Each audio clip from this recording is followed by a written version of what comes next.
আবার বিশ্বনবী বললেন আহাব্বুল কালামে ইলাল্লাহি আরবা, আল্লাহর কাছে সবচাইতে প্রিয় কথা হলো চারটা। কয়টা? সুবহানাল্লাহ, আলহামদুলিল্লাহ, লা ইলাহা ইল্লাল্লাহ। সুবহানাল্লাহ,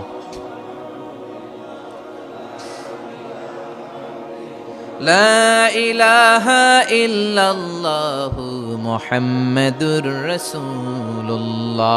সুবহানাল্লাহ পড়েন।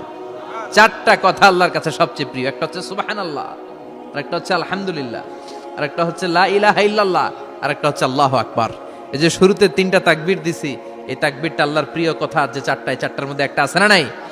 আওয়াজ করে পড়েন আল্লাহু আকবার। সবচেয়ে প্রিয় আল্লাহর কাছে এই চারটা কথা। লা ইয়াদুররুকা বিআইয়িহিন্না বাদাতা, বিষ্ণু বললেন এই চারটার যেটা দিয়ে শুরু করতে মন চায় করো, কোনো সমস্যা নাই। সুবহানাল্লাহ পড়েন। এজন্য ফরজ নামাজের পরে এই তাসবিহগুলো পড়বেন। আব্দুল্লাহ ইবনে আমর ইবনে আস তিনি বর্ণনা করেন, আমি বিশ্বনবীকে আঙ্গুলের গিরা দিয়ে এই তাসবিহগুলো পড়তে দেখেছি। রাআইতুন নাবিয়্যা সাল্লাল্লাহু আলাইহি ওয়াসাল্লাম ইয়াকিদু তাসবিহা বিয়ামিনি, আমি বিশ্বনবীর ডান হাতের আঙ্গুলের গিরায় তাসবিহগুলোকে পড়তে দেখেছি। পড়তে রাজি আছেন? ডান হাত তোলেন, এই আঙ্গুলের করের মধ্যে এইভাবে রাখেন, এইভাবে রেখে নামাজের পরেই সুবহানাল্লাহ আলহামদুলিল্লাহ পড়তে রাজি আছেন? সুবহানাল্লাহ 33 বার, আলহামদুলিল্লাহ 33 বার, আল্লাহু আকবার 33 বার পড়তে রাজি আছেন সবাই? আল্লাহ তুমি কবুল করো। ফরজ সালাতের পরে আমরা মুনাজাত দেওয়ার জন্য পাগল হয়ে যাই। আসসালামু আলাইকুম ওয়া রাহমাতুল্লাহ, আসসালামু আলাইকুম ওয়া রাহমাতুল্লাহ, আমিন ইয়া আরহামার রাহিমিন। আসনা নাই?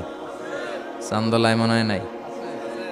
কিন্তু বিশ্বনবী সালাম ফিরানোর পরে সর্বপ্রথম যে আওয়াজটা করতেন সেটা হচ্ছে আল্লাহু আকবার। এরপর 3 বার পড়তেন আস্তাগফিরুল্লাহ, আস্তাগফিরুল্লাহ, আস্তাগফিরুল্লাহ। এরপর আয়াতুল কুরসি একবার। কয়বার? মান ক্বারা আয়াতুল কুরসি দুবুরা কুল্লি সালাতিন মাকতুবা লাম ইয়ামনাহু মিন দুখুলিল জান্নাতি ইল্লাল মাউত। প্রত্যেক ফরজ সালাতের পরে যে একবার আয়াতুল কুরসি পড়ে তার জান্নাতে ঢোকার ক্ষেত্রে আর কোনো বাধা থাকে না, একটা জিনিস ছাড়া, সেটা হচ্ছে মরণ। লোকটা মরে না, তাই জান্নাতে যায় না, মরলেই জান্নাতি। আল্লাহু আকবার। এরপরে 33 বার সুবহানাল্লাহ, 33 বার আলহামদুলিল্লাহ, 33 বার আল্লাহু আকবার। সবশেষে মিলাবেন লা ইলাহা ইল্লাল্লাহ ওয়াহদাহু লা শারীকা লা লাহুল মুলকু ওয়া লাহুল হামদু ওয়া হুয়া আলা কুল্লি শাইইন কাদির। এরপরে পড়তেন আল্লাহুম্মা আনতাস সালাম ওয়া মিনকাস সালাম তাবারাকতা ইয়া যাল জালালি ওয়াল ইকরাম। এরপরে পড়তেন আল্লাহুম্মা লা মানিআ লিমা আ'তাইতা ওয়া লা মু'তিয়া লিমা মানা'তা ওয়া লা ইয়ানফা'ু যাল জাদ্দি মিনকাল জাদ। এরপরে পড়তেন আল্লাহুম্মা ইন্না নাসআলুকাল হুদা ওয়াত তুকা ওয়াল আফাফা ওয়াল গিনা। এরপরে পড়তেন আল্লাহুম্মা আ'ইন্না আলা যিকরিকা ওয়া শুকরিকা ওয়া হুসনি ইবাদাতিক। সুবহানাল্লাহ পড়েন। কত তাসবিহ, কত দোয়া। আবার ফজরের সময় পড়তেন আল্লাহুম্মা বিকা আসবাহনা ওয়া বিকা আমসাইনা ওয়া বিকা নাহইয়া ওয়া বিকা নামুতু ওয়া ইলাইকান নুশুর। সুবহানাল্লাহ পড়েন। এগুলো পড়ে না? আল্লাহুম্মা আমিন ইয়া আরহামার রাহিমিন। কত বড় ডাকাত! ফরজ সালাতের পরে তাসবিহগুলো পড়বেন। কথা বলেন, পড়তে রাজি আছেন সবাই? আর তাসবিহ শেষ হলে দোয়া করেন, সমস্যা নাই। দোয়া করতে হবে কার কাছে? বিশ্বনবী বললেন আর দোয়া মুখুল ইবাদা, দোয়া হলো ইবাদতের নির্যাস। যার দোয়া নাই ওর কিচ্ছু নাই। দোয়া করেন নাই তো নামাজে কাজ হবে না, দোয়া করেন নাই রোজায় কাজ হবে না। কথা কন। আর দোয়া মুখুল ইবাদা, দোয়া হচ্ছে ইবাদতের নির্যাস। আবার তিরমিজির বর্ণনায় বললেন আর দোয়া হুয়াল ইবাদা, দোয়াটাই নাকি ইবাদত। দোয়াটা ইটসেলফ, এইটাই ইবাদত। নামাজ যেমনি ইবাদত, রোজা যেমনি ইবাদত, হাত তুলে যে দোয়া করলেন এইটাও ইবাদত। সুবহানাল্লাহ পড়েন। এটা মুমিনের উইপন, সিলাহুল মুমিন। সাপ্লিকেশন, দোয়ার ইংরেজিতে বলে সাপ্লিকেশন। সাপ্লিকেশন is the weapon of believers. এটা বিশ্বাসীদের অস্ত্র। সবকিছুর কারামতি যেখানে শেষ, দোয়ার কারামতি ওইখানে। এরকম অনেক শুনবেন ক্যান্সারে আক্রান্ত, দুরারোগ্য ব্যাধি, বাংলাদেশের চিকিৎসা শেষ, ইন্ডিয়া গেছে, কয় বাঁচবো 3 মাস। কয় মাস? এরপরে 7 বছর বাইসা ছিল। কেমনে বাঁচলো? কেমনে? দোয়া। দোয়ার পাওয়ার আছে না নাই? তবে দোয়াটা দোয়ার মতো হতে হবে। সিনসিয়ার দোয়া ইজ লাইক এ মিসাইল। একনিষ্ঠ দোয়া এটা মিসাইলের মতো। মিসাইল হামলা করলে ইঞ্চি ইঞ্চি যেখানে মিসাইল বোমাটা পড়ার কথা ঠিক ওখানে পড়বে। ড্রোন হামলা করলে ঠিক ওখানে, ব্যালিস্টিক ক্ষেপণাস্ত্র নিক্ষেপ করলে লক্ষ্য বস্তু যেমনি ভিত করে, তেমনি দোয়ার মতো দোয়া করলে মুহূর্তেই দোয়া কবুল হয়ে যায়। আমরা দোয়ার মতো দোয়া করতে জানি না, কেমন করে দোয়া করতে হয় আমাদের জানা নাই, এজন্য দোয়াও কবুল হয় না। চিল্লায় কোন ঠিক কিনা? কিন্তু আল্লাহ ওয়াদা দিয়েছেন, উজিবু দাওয়াতাদ দাঈ ইযা, আমার বান্দা দোয়া করলে আমি দোয়া কবুল করি, আমার বান্দা চাওয়া মাত্রই আমি কবুল করে নেই। সুবহানাল্লাহ পড়েন। যত দোয়া আপনি করেছেন সব কবুল, সব, অল অফ ইউর দোয়াজ আর অ্যাকসেপ্টেড, সব কবুল হয়েছে আল্লাহর কসম। অনেকে বলবে হুজুর এটা আবার কি কইলেন, এতক্ষণ তো ভালোই কইতেছিলেন, সব দোয়া আবার কবুল হয় কেমনে? আমি তো জীবনে কত কিছু চাইলাম, কত কিছু তো পাই নাই। আছে না এরকম? অনেকে অনেক পেরেশান, আফসোস করে, হুজুর চাইলাম আল্লাহ দিল না। 4টা মাইয়া, এবার কাবা ধইরা চাই আইছি পোলার কথা, এটাও হইছে মাইয়া। আছে না নাই? 5টা ছেলে হইছে, মেয়ের জন্য বুকটা হাহাকার। হজে যে আরাফাতের ময়দানে চেয়ে আসলাম, এইবারও হইছে আর একটা পোলা। আছে না নাই? কত কিছু চাইলাম, পাইলাম না, হুজুর দিল না আল্লাহ। বলে না আপনার সব দোয়া কবুল, তবে কবুল হওয়ার 3টা সিস্টেম আছে। কয়টা? চান্দুল্লাহর ভাইয়েরা মনে থাকবে কয়টা? আপনি যত দোয়া করছেন সব কবুল, কারণ আল্লাহর কাছে কিছু চাইলে আল্লাহ ফিরায় দিতে জানে না, আল্লাহ জানেই না কেমনে ফিরায় দিতে হয়। সুবহানাল্লাহ কোন? চাওয়া মাত্রই আল্লাহ বলে অ্যাকসেপ্টেড, যা কবুল, দিব দিব না এটা বলতে জানে না, চাওয়া মাত্রই বলে দিব। 3 সিস্টেম। নাম্বার 1, আপনি আল্লাহর কাছে দোয়া করলেন, চাইলেন, আল্লাহ বলে দিব, বলেই তিনি দিয়ে দেন আর আপনি খুশি হয়ে যান, পেয়ে গেলেন। নাম্বার 2, আপনি আল্লাহর কাছে দোয়া করলেন, চাইলেন, তখনও আল্লাহ বলে দিব, তবে এখন না, সবুর, একটু পরে দিব। কখন দিলে আমার জন্য ভালো, আমার চেয়েও ভালো জানে কে, পরে দিবে। নাম্বার 3, চাইলেন, দোয়া করলেন, আল্লাহ তখনও বলে দেব, তবে এখনো না, পরেও না, কিয়ামতের দিন যেদিন বিপদে পড়বে ওই দিন দেব। যেদিন তোর বাবা তোরে চিনবে না, তোর মা তোরে চিনবে না, বন্ধু বন্ধুরে চিনবে না, পীর সাহেব মুরিদরে চিনবে না, মুরিদ পীর সাহেবরে চিনবে না, ইমাম সাহেব মুসল্লিরে চিনবে না, মুসল্লি ইমাম সাহেবরে চিনবে না, কেউ কাউরে চিনবে না, ওই কঠিন দিনে তোরে আমি বাঁচাইয়া দেব। তাইলে দোয়া যা করছেন ছোটবেলা থেকে আজকে পর্যন্ত, লস হয়েছে না লাভ? লস না লাভ? এজন্য বেশি বেশি দোয়া করার দরকার আছে না নাই? জীবনে যদি কোনো নেক আমল থাকে, ওই নেক আমল দিয়ে যদি আল্লাহর কাছে দোয়া করেন, দোয়া কবুল করে নিবে কে? তবে নেক আমলটা হইতে হবে শুধুমাত্র আল্লাহর সন্তুষ্টির জন্য। প্রত্যেকের জীবনেই কিছু আমল আছে যেটা লোক দেখানো করে, আছে না নাই? আবার কিছু আমল আছে আল্লাহরে খুশি করার জন্য করে, আছে না নাই? কথা বুঝতে পেরেছেন? রাত্রিবেলা যাচ্ছেন, কেউ নাই, রাস্তায় হঠাৎ দেখলেন মসজিদ, পাশে লেখা বড় করে দান বাক্স, পকেট থেকে কচকচে 1000 টাকার নোটটা ওইখানে ঢেলে দিলেন দান বাক্সের ভিতর। কেউ দেখে নাই, দেখছে কে? এটা পৃথিবীর কাউরে দেখানোর জন্য দিছিলেন? এই দানটা আল্লাহর কাছে প্রিয়। গোপন দান আল্লাহর রাগকে কমিয়ে দেয়।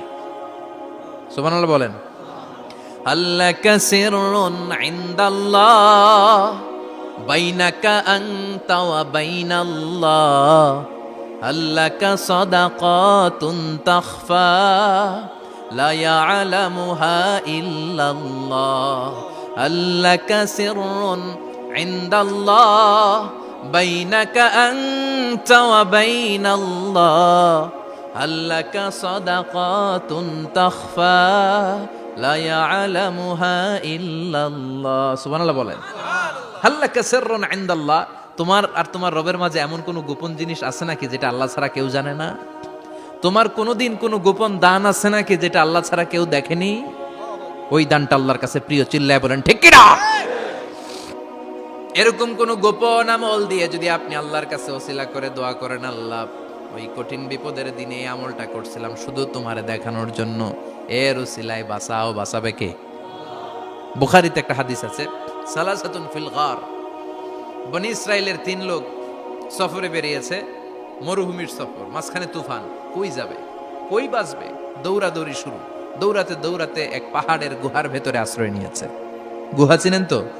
পাহাড়ের গুহা। আশ্রয় নেয়ার সাথে সাথেই বৃষ্টির পানির ঝাপটায় পাহাড়ের উপর থেকে বিশাল এক পাথর খণ্ড এসে পাহাড়ের গুহার মুখটা বন্ধ করে দিয়েছে। বন্ধ, অন্ধকার।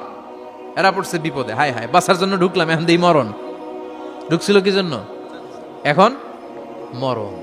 বিশাল পাথরের খণ্ড এসে গুহার রাস্তাটা বন্ধ করে দিয়েছে। 3 জন গায়ে যত শক্তি ছিল ধাক্কায়ও পাথর সরাইতে পারে না। হায় হায়, অক্সিজেন ভিতরে যা আছে আধা ঘন্টা শেষ হয়ে যাবে, কি করে বাঁচবো, বাঁচার উপায় নাই। চিল্লা ফাল্লা শুরু হয়ে গেল, কান্নাকাটি শুরু। একজন বলে, তোমাদের জীবনে কার কি ন্যাক আমল আছে, যেই ন্যাক আমলটা আল্লাহর ভয়ে করছিল ওইটার ওসিলা দিয়ে দোয়া করে দেখো কিছু হয় কিনা। সুবহানাল্লাহ কোন, এটাই উপায়। একজন হাঁটু গেড়ে চোখের পানি ছাড়া শুরু করছে, আর দোয়া শুরু করছে, আল্লাহ আল্লাহুম্মা কানাত লি আবাওয়ান শাইখান কাবীরান, আল্লাহ আমার বাবা মা ছিল বৃদ্ধ বৃদ্ধা, আমি পেশায় রাখাল, সারাদিন ছাগল চড়িয়ে রাত্রিবেলা দুধ আনতাম, সবার আগে আব্বা আম্মারে দিতাম, এরপরে আমার ছেলে মেয়ে, এরপরে স্ত্রী। একদিন গভীর রাতে এসে দেখি আব্বা আম্মা ঘুমায়, দুধের বাটি নিয়ে আব্বা আম্মার মাথার সামনে দাঁড়িয়ে রইলাম। ছেলে মেয়েগুলো আব্বা এসে বলে, আব্বা দুধ দাও। আমি বললাম পরে, আগে আব্বা আম্মা খাবে তারপরে তোরা। ছেলে মেয়েগুলো কান্না জুড়ে দিল, আমি দেই নাই। ফজর পর্যন্ত দাঁড়িয়ে রইলাম। ফজরের আগ দিয়ে আব্বা আম্মা ঘুম থেকে উঠে দেখে তো আমার অবাক, কিরে বাবা দাঁড়িয়ে কেন? বললাম প্রতিদিন দুধ খেয়ে ঘুমাও, আজকে আগে আগে ঘুমিয়েছো, দুধ খাও নাই, তোমাদেরকে আগে দিব বলে দাঁড়িয়ে রইলাম। আল্লাহর ডেকে বলে, আল্লাহ ওই দিন সারা রাত দুধের বাটে নিয়ে মা বাবার শিওরে আমি দাঁড়িয়েছিলাম, ফজরের সময় আব্বা আম্মারে দুধ খাওয়ালাম, তারপরে ছেলে মেয়েদেরকে দিয়েছিলাম, তারপরে দিনে কেউ বাঁচানোর নাই, তুমি আমাদের বাঁচাও। ফান ফাজারাত, মুহূর্তের মধ্যে 1/3 বিশাল পাথর খণ্ডটা 1/3 ডান দিকে সরে যায়, এক পাশে সরে যায়। সামান্য আলো বাতাস ঢুকতে আরম্ভ করলো। এখন বাতাস ঢুকে এখন বেঁচে থাকতে পারবে এই নিশ্চয়তা হয়েছে। সুবহানাল্লাহ কোন। এবার সে বলল, ভাই তোর কি আমল আছে বল। দ্বিতীয় জন হাঁটু গেড়ে আবার চোখের পানি ছেড়ে আল্লাহরে ডেকে বলে, মাবুদ আমার এক চাচাতো বোন ছিল, কানাতলি ইবনাতু আম জামিলা ওয়া কুনতু উহিব্বুহা কাআশাদ্দি মা ইউহিব্বুর রিজাল আন-নিসা। আল্লাহ সুন্দরী, অনন্যা, অপ্সরী, প্রিয়ংবদা, অনুসুয়া, গুণবতী, রূপবতী আমার এক চাচাতো বোন ছিল, তার প্রেমে আমি ছিলাম পাগল পাড়া, কিন্তু সে তো আমার ডাকে সাড়া দেয় না। অনেক চেষ্টা করলাম তারে পাওয়ার জন্য। চাচাতো বোন আমারে বলে, 100 স্বর্ণ মুদ্রা যেদিন দিতে পারবা ওই দিন আমারে পাবা। এবার আমি স্বর্ণ মুদ্রা কালেকশনের কাজে লেগে গেলাম। বছরের পর বছর চেষ্টা করে 100 স্বর্ণ মুদ্রা যেদিন পেলাম ওই দিন চাচাতো বোনের কাছে গেলাম, যে তার হাতে স্বর্ণ মুদ্রা দিলাম, বললাম চলো এবার আমরা অপকর্ম করি। স্বর্ণ মুদ্রা পেয়ে সেও খুশি, আমিও খুশি। সে পাইছে স্বর্ণ, আমি পাইছি তারে।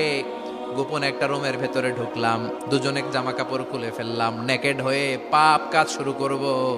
ইন দা মিন টাইম আমার চাচাতো বোন আমারে বলে, ও আমার চাচাতো ভাই, আমারে তুই আমার সতীত্ব তুই নষ্ট করে দিস না, ইত্তাকিল্লাহ, আমার সম্ভ্রম তুই শেষ করে দিস না, ইত্তাকিল্লাহ, আল্লাহরে ভয় কর। আল্লাহ ওই মুহূর্তে ফিরে আসা কঠিন কঠিন, কিন্তু ইত্তাকিল্লাহ, আল্লাহরে ভয় করে, এই শব্দটা যখন শুনলাম আমার ভিতরটা কেঁপে উঠেছে। আমি মুহূর্তে তোমার ভয়ে জামা পড়ে ওই রুম থেকে চিৎকার মেরে বেরিয়ে গিয়েছে। আল্লাহ সেদিন আমি পাপ কাজ করি নাই, সেদিন আমি মনের খায়েশ মিটাই নাই, তোমার ভয়ে সেদিন আমি দৌড়ে পালিয়েছি। ওই দিনের ইবাদতটা আমলটা যদি তোমার কাছে ভালো লেগে থাকে, ফাফাররিজ আন্না ফিমা নাহনু ফি, আজকে যেই বিপদে আছি তুমি বাঁচাও। বলার সাথে সাথে 2/3 2/3 পাথরের খণ্ডটা আরো ডান দিকে সরে যায়। সুবহানাল্লাহ পড়েন। এবার আরো বড় ফাঁকা হয়েছে।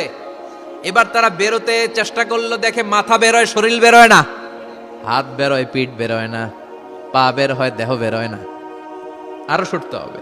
এবার বাকি আছে কয়জন? সে দোয়া করতে শুরু করলো, আল্লাহ ইস্তাজারতু জারাক, আমি ব্যবসায়ী ছিলাম, অনেক শ্রমিক ভাড়া করে একদিন একটা কাজ করালাম, সব শ্রমিকের টাকা দিয়ে দিলাম। এক শ্রমিক টাকা না নিয়ে ভাগলপুর কই যে গেছে নিজেও জানি না, ওর টাকা আমার কাছে রয়ে গেল। এই শ্রমিককে আর টাকাটা বুঝাই দিতে পারি নাই।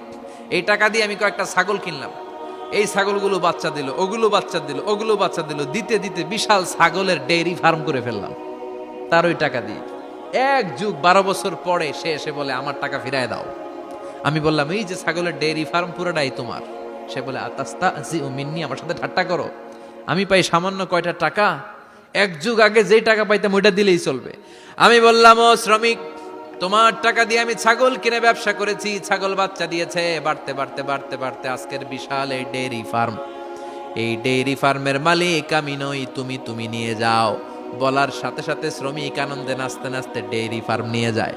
ও আল্লাহ, ওই দিন যদি সে যতটুকু টাকা পাওনা ছিল অতটুকু দিলেই সে খুশি হয়ে যেত, শুধু তোমার খুশির জন্য পুরো ডেইরি ফার্ম আমি তারে দিয়ে দিয়েছিলাম। আল্লাহু আকবার। আল্লাহ, আজকের এই বিপদের দিনে আমার সেদিনের আমলটা যদি তোমার কাছে ভালো লাগে তুমি বাঁচাও। বলতে দেরি, মুহূর্তের মধ্যে বিশাল প্রকাণ্ড পাথর খণ্ডটা অন্যদিকে দৌড়ে চলে যায়। পাহাড়ের গুহা ওপেন, পাথর খণ্ড নাই। আল্লাহর শুকরিয়া আর তাকবীর দিতে দিতে তিনজন বের হয়ে যায়। সুবহানাল্লাহ পড়েন। সহিহ বুখারীর বর্ণনা, সহিহ হাদিস। নিজের এমন কোন নেক আমল যদি থাকে যে আমলটা শুধু আল্লাহর জন্য করেছিলাম, ওই নেক আমলের ওসিলা দিয়ে দোয়া করলে দোয়া কবুল করবে কে? করতে রাজি আছেন তো? প্রতিদিন শতবার তাওবা ইস্তেগফার পড়তে রাজি আছেন? আল্লাহর জিকির করতে রাজি আছেন তো? আর বেশি বেশি দোয়া করতে রাজি আছেন? সবাই সবার জন্য দোয়া করবো, রাজি আছেন তো? আল্লাহ আমাদের সবাইকে কথাগুলো বুঝার ও আমল করার তৌফিক দান করুক। আমরা পড়ি আমিন। আরো জোরে পড়েন আমিন। যতগুলো কথা বললাম কোরআন সুন্নাহর আলোকে বলেছি, বানিয়ে কিছু বলি নাই। তারপরে আমার মনের অজান্তে কোনো মিস ইনফরমেশন যদি আমার মুখ ফসকে বেরিয়ে যায়, সেগুলো যেন আল্লাহ তাআলা আমাদের স্মৃতিপট থেকে মুছে দেয়। আমরা সবাই পড়ি আমিন। আর সত্য, সুন্দর, কল্যাণকর, হকের পক্ষে যা বললাম তার সবগুলো প্রথমে আমাকে এবং আপনাদের সবাইকে আমলের তৌফিক দান করুক। আমরা পড়ি আমিন। ইয়া রাব্বি লাকাল হামদু কামা ইয়ানবাগি লিজালালি ওয়াজহিকা ওয়া আযীমি